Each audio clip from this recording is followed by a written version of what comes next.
So do you want to get into cybersecurity and you're just overwhelmed about where to start? Maybe you're already in tech and you want to move into cyber. Maybe you're not in tech at all. Maybe you're in a different career altogether and you want to move into cyber. But there's just so many options. Like, where do I actually start? What's a SOC? You got these things called blue teams, red teams. You got penetration testers. You got good hackers, bad hackers, all these certificates, different salaries, different roles.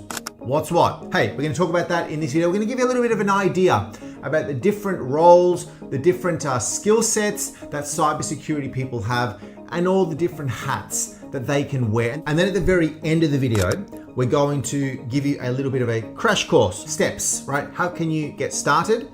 And then how you can sort of progress, right? So just stay till the very end till we do that. I mean, cybersecurity is like the best. Like, honestly, it's probably the career in technology that is growing faster than any other industry in the world. Every company, to some extent, is going to need somebody that looks after their security, their cybersecurity. Bad people are trying to get in all the time. So being in cybersecurity is like super exciting, and it keeps you on your toes, right? It's not like going to job, right?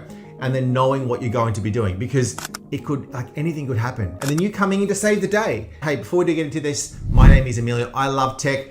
I've worked in tech for a long time and I absolutely love it. Hey, we talk about tech in this channel, so remember to click on that subscription button, click on the bell so that you don't miss out on anything. So what are some of the core domains that cybersecurity people sort of fall into? Well, the first, we're going to talk about what's called the blue team. The blue team. These people are defense people. The role of a blue team person, somebody who is part of the cybersecurity blue team, is responsible for protecting a network, protecting systems, protecting data, defending all of that stuff from the bad people. So they're going to be preventing, they're going to be detecting, and then they're going to be responding. When they detect stuff, they want to go and figure out what happened, prevent it from getting further, from spreading further, making sure that the right systems, the right processes, the right endpoint protection software is being used, the right software is being used to be able to detect and then remove some of that bad stuff. So these are your security analysts, your security engineers,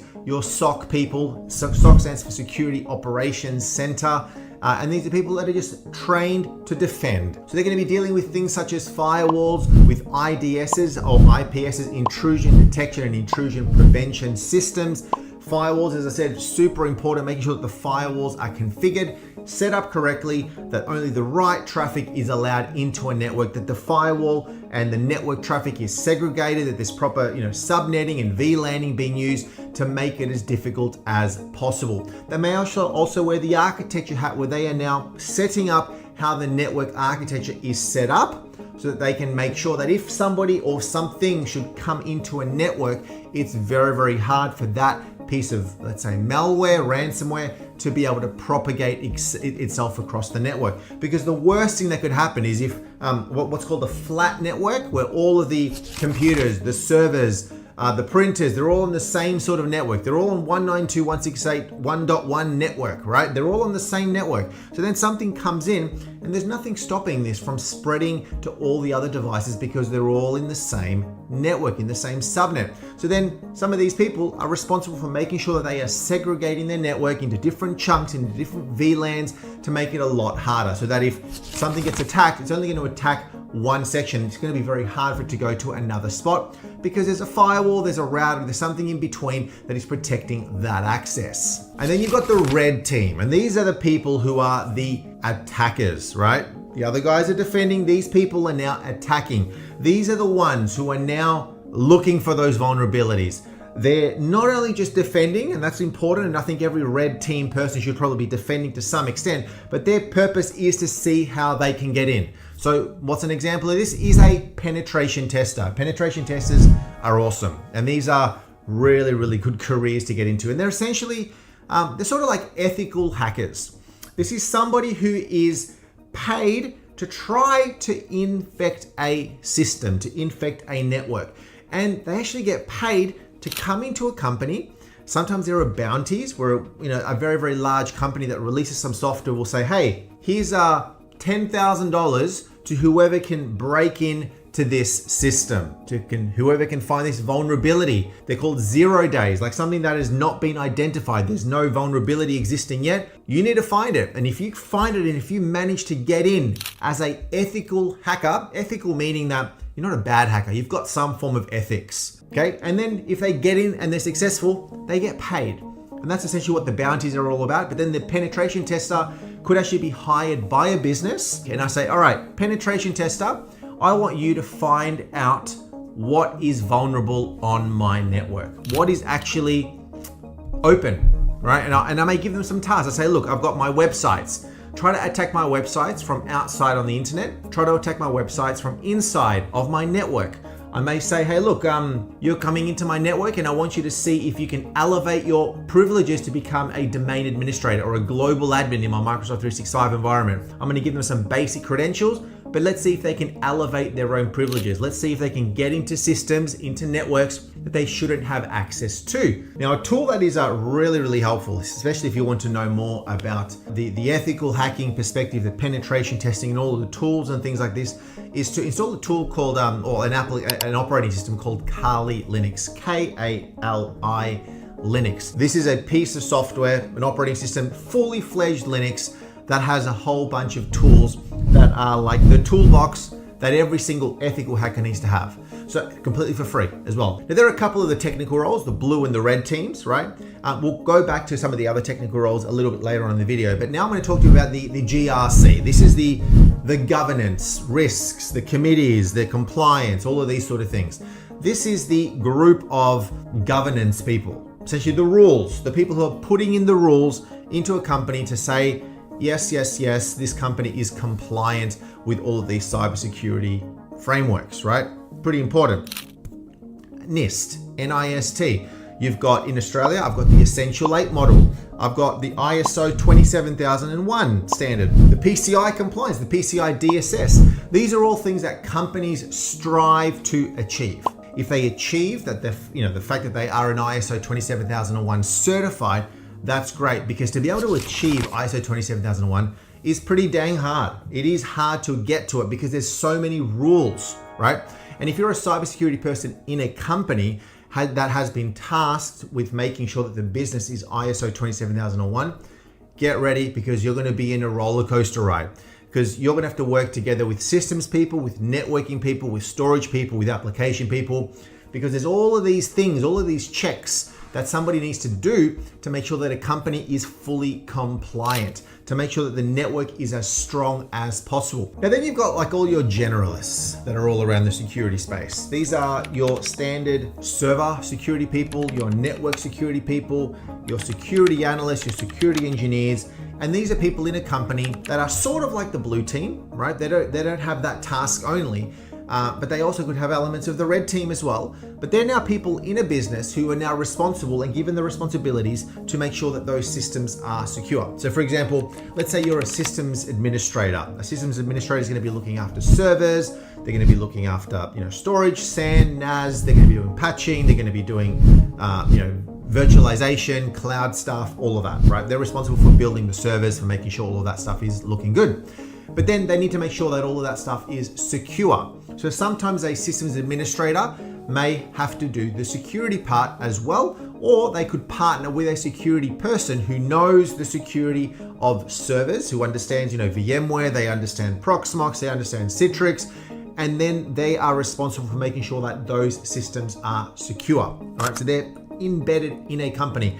So that could be like a systems security person. That could be then the networking people, the people who are now working together with networking engineers who are making sure that the firewalls, that the routers, that the subnets, the VLANing, the segregation is all done, similar to what I spoke about at the very top. Cloud security people responsible for the same sort of stuff in the cloud to make sure that the AWS, Microsoft Azure, Azure, I don't know how you say it. Let me know which one it is.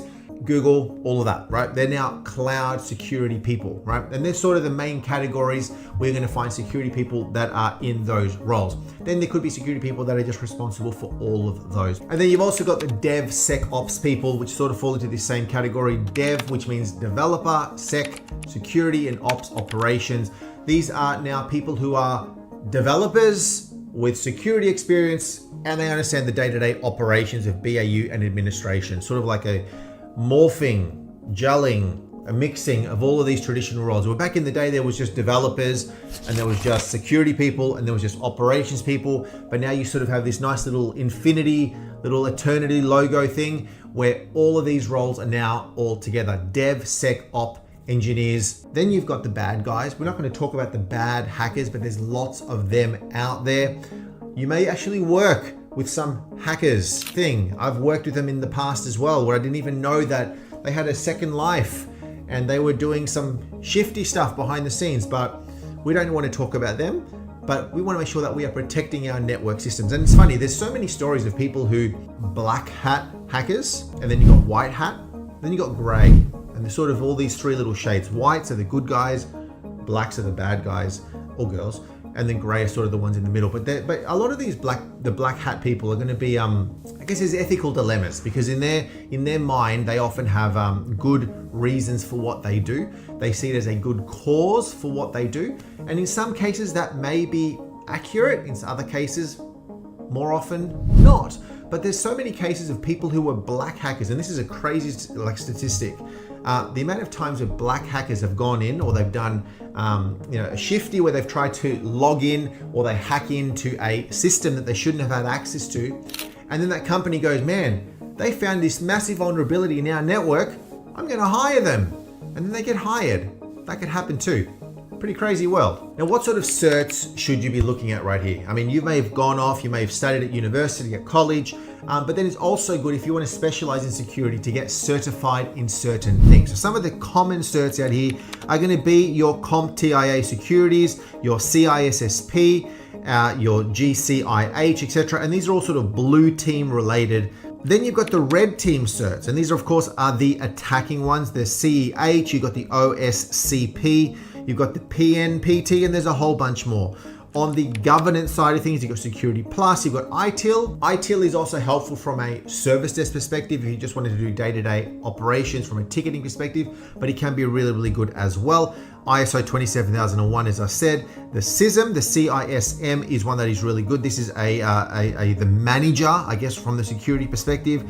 Then you got all the cloud securities. This is where you've got now specific around the Azure. You've got AWS security specs. You've got Google certifications, and there's a whole bunch more. But if you're looking at one just to sort of get you started, a good one is the Security Plus certification, and also the Ethical Hacking certification are sort of two good ones that will just give you a good enough framework and understanding around cybersecurity. But you know what? If you want to be a great cybersecurity expert, having understanding around systems and network is also going to be a good thing. So going and looking into the server side, the Microsoft, looking at the networking, Cisco, FortiGates, Fortinets, the Palo Altos, all of those sort of certs will all essentially complement your cybersecurity learnings. All right, so how do you get started? First and foremost, get yourself a home lab built at home. Get yourself some old computers, wipe away the operating system. You don't have to, you can still stick with Windows, but I recommend wiping away the operating system, start installing Linux on there and start learning stuff. I mentioned Kali Linux, play around with pfSense as well. pfSense is a free open source firewall / proxy.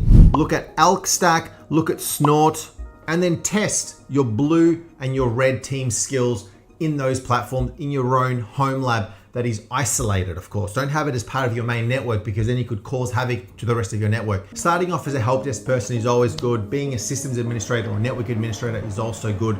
And then try to get yourself more into the security space. But definitely starting off as a security analyst is pretty helpful. Going maybe into a cybersecurity business, into a SOC itself, and saying, hey, I want to work in there. That way you are managing security for lots and lots of clients that have got different setups, and then you're going to be on the cutting edge of security attacks and threats that are happening in real time. You're going to learn a lot very quickly. A great option here could be where you go and actually do a security audit in a company. Go and say, hey, I want to go and check all of your security stance against your business, maybe against the ISO 27001. At the end of that, you then write them a nice big old paper to say you are adherent to these, you are not hitting all of these, And this is the plan and practice that you need to put in place to make sure that you are secure. And then after that, you can work for yourself because there's big bucks there, or then you can go try get yourself the CISO role as well. Hopefully your brain is not exploding from too much information, but ultimately the best way to learn is to try this yourself. Have a good learning attitude, stay up to date, listen to podcasts, Darknet Diaries, I love that one. I love cybersecurity headlines to sort of keep up to date with what's happening in cybersecurity. Learn, stay in it, you'll get there.